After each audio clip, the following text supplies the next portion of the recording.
On the Nature of Sexuality. Diesel, I used to think the same about women at one point, but I cannot walk away from a riddle. And what better riddle is there about women? It ended up blossoming into studying sexuality itself and how it transcends the sex act itself. You will find it in art, business, politics, society in general. Oddly, I could never define woman. Nothing was there. Was Vinegar correct? The more time progressed, the more it became clear to me that I was trying to define a mirror.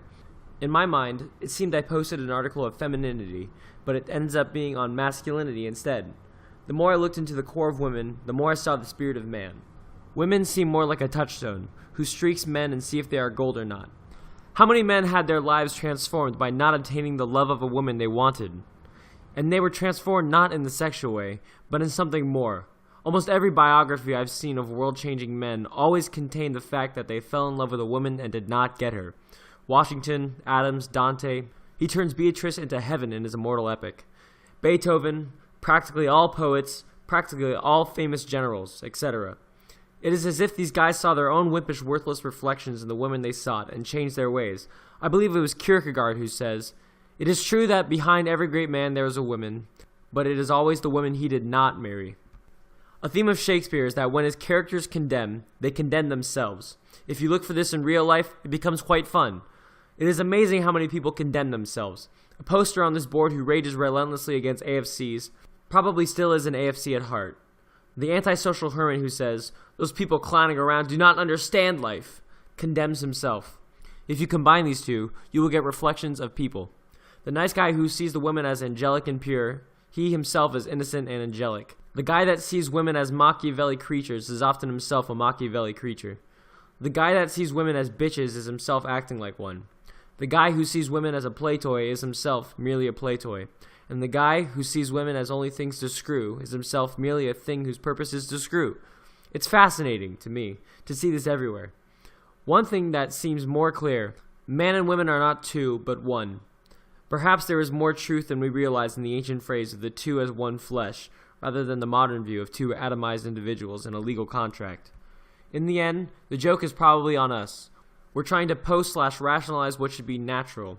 This site, including its sister ones, seem more and more ridiculous to me. Guys who think they are men because they can get women, which are insanely easy to get anyways, are like Don Quixotes, who think they are knights because they caught windmills.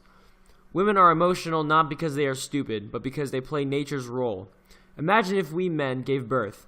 Why, in delivery, we would bite our lip, think that we ought to be a man, and not scream, which is a shame since screaming assists in the birth.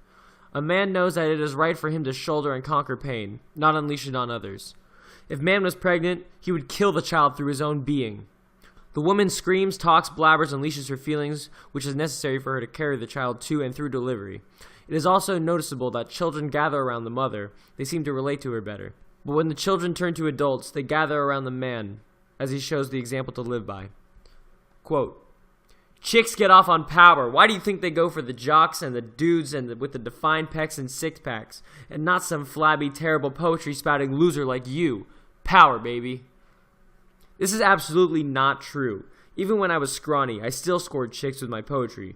But it wasn't my poetry. It was my imagination that reeled them in. Musicians also get laid. Women go for rich guys and strong guys because of self-survival. Wouldn't you marry a woman with millions? Women are more attracted to imagination than to power. They are only attracted to power in a survival way. They may marry the politician, but will sleep with the artist down the road. There was this guy who was really maxed out physically, so much so that he almost got on Baywatch. The girls nicknamed him Heaven. And so enters Pook. This guy saw me with the girls and rushed over to try and peel them away. It was like I was taking away his source of ego. Talk about pathetic. Women sincerely want the best life they can get and choose the man who best supplies that. The power guys either have physical strength or income or even influence are placed in the self-survival slot. Women look around the room and wonder what income these guys are going to make. But women also want to do more than survive. They want to laugh and make the fatal mistake of romance by trying to make it last forever. The musician, the artist, the good poet all have a command of imagination that adds to their life in that way. Women think they deserve the best life possible and will seek it through you. Quote, "But I can't really feel guilty for wanting to bone a lot of girls. I don't think my views on women reflect badly on me at all. I'm just honest with myself and with the caliber of women that is out there. If I were to meet a woman that inspired me on all levels, then yeah, I'd probably change my tune.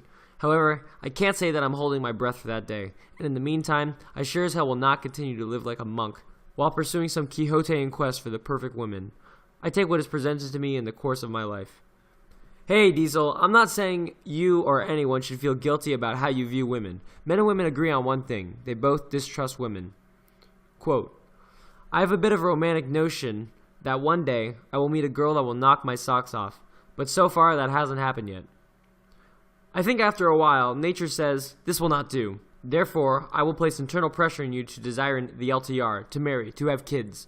In time, the savage bull doth bear the yoke. Quote, 2. However, your point on the imagination, you say that chicks don't get off on the power. Here I will continue to disagree. No, they do get off on power, but they get off on other things than that too. How can the jobless, starving artist be with that hottie? He is dreamy. When I was going to be a lawyer, chicks love that. They see lawyers as a type of power, when in truth there are millions of lawyers crawling around who will still end up poor. Being a lawyer won't make you wealthy. They don't see that. They see only the image. If they get the impression that I am goalless college-wise, career-wise, and that my only sense is to pursue my passion, artistic or otherwise, they get off on that too. It is almost like they imagine in their head, this guy will be adventurous, and they want to be a part of that life. But if you are some boring nice guy who just wants to get some basic job and rot through life, they will turn to you only as a last resort. Women want to be winners in life just as well as we do. When they are married, when they meet other couples, the women will examine each other's husbands. Who got the great catch and who didn't? Who won and who got the loser? Quote, isn't your premise of the control over the imagination but another manifestation of power? If you can control and capture a girl's imagination, it sounds like just another form of power a man can wield over a woman. I'll do a post on this. Quote, 3. About the women wanting the best life they can get and choosing the guy who can best give it to them. This is definitely not true. Women make incredibly stupid choices when choosing whom they marry, for what seem to be an infinite number of reasons that defy explanation, since each situation is unique. This, to me, accounts for the incredibly high divorce rate in this country. Ha! Who said women judge men irrationally? In her mind, that loser is not a loser. He is a spontaneous, exciting person who adds to her dull life. Women will have anything. Happiness, sadness, horror, fear, joy, laughter, but they will not tolerate one thing, boredom. They may even see the loser for what he is. They then think, I will turn this guy around. He will become successful because of me. This stupid female vanity lets women marry the loser despite everyone's advice to the contrary. Quote, if what you say is true, then how come people divorce so much?